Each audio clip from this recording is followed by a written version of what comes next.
मित्रांनो, इथं उसाच्या पाठीमागे हे पांढऱ्या पांढऱ्या पांढऱ्या रेषा तुम्हाला दिसत असतील. ह्या नेमक्या रेषा कसल्या आहेत आणि याच्यावरती काय उपाय करू शकतो आणि याच्यामुळे काय आपल्या उसावरती दुष्परिणाम होतो हे मी तुम्हाला या व्हिडिओमध्ये सांगणार आहे. त्यामुळे व्हिडिओ शेवटपर्यंत पहा. नक्की शेवटला आपण याच्यावरती पक्का आपण उपाय पाहणार आहोत.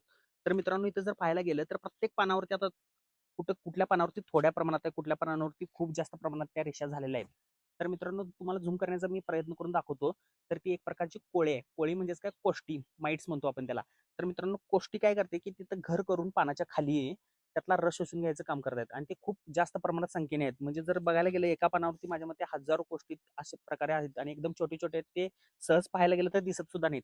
तुम्हाला मी झूम करून दाखवतो की कशा पद्धतीने ते म्हणजे दिसत आहेत. तर मित्रांनो, त्याच्यामुळे काय नेमका परिणाम होणार आहे आपल्या ऊसावरती. तर मित्रांनो, इथं जर पान पाहायला गेलं तर तुम्हाला पूर्ण पान पिवळं पडलेलं दिसतंय.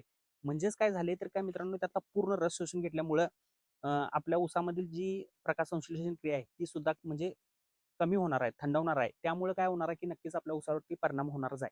मग त्यामुळे काय होईल की ऊसावरती परिणाम होईल, मग वजनमध्ये घट येणार, सगळे हे प्रॉब्लेम्स होणार आहेत आपल्याला. तर मित्रांनो, याला कंट्रोल कसं करायचं. तर मित्रांनो, याला आता ही एक प्रकारचं हे पोष्टे आहे किंवा माइट्स आहे. तर ह्याला मायटीसाईड औषध येतं. आपल्याला एक प्रॉपर गाईट नावाचं एक कंटेंट आहे, टेक्निकल कंटेंट. म्हणजेच आपण धानुका कंपनीचं ओमाइट नावाचं एक औषध येतं.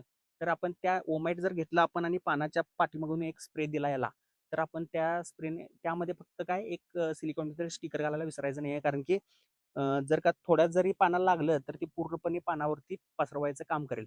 तर मित्रांनो, तो जर कंटेंट तुम्ही याला चांगल्या पद्धतीने फवारणी केली तर 100% आपल्याला ह्याचा पूर्ण प्रादुर्भाव नाहीसा झालेला तुम्हाला दिसून येईल आणि त्यामुळे परत आपल्या ऊसाची ग्रोथ आपल्याला इंटॅक्ट होईल आणि आपल्याला चांगलं उत्पादन घ्यायला मदत मिळेल. त्यामुळे आणि जर इथं पाहायला गेलं, थोडं असताना जर घेतलं तर म्हणजे काय प्रॉब्लेम नाही आहे. पण इथं जर पाहायला गेलं तर इथं सगळीकडे दिसतंय आणि पूर्ण पानच असं पूर्ण इथं पिवळं-पिवळं झालेलं दिसतंय. त्यामुळं नक्कीच लवकरात लवकर याचा उपाय करा आणि आपल्या म्हणजे उत्पादन घट व्हायची आहे ते रोखा. आणि असेच व्हिडिओ पाहायचे असतील तर चॅनलला फॉलो करायला म्हणजे सबस्क्राईब करायला विसरू नका. धन्यवाद.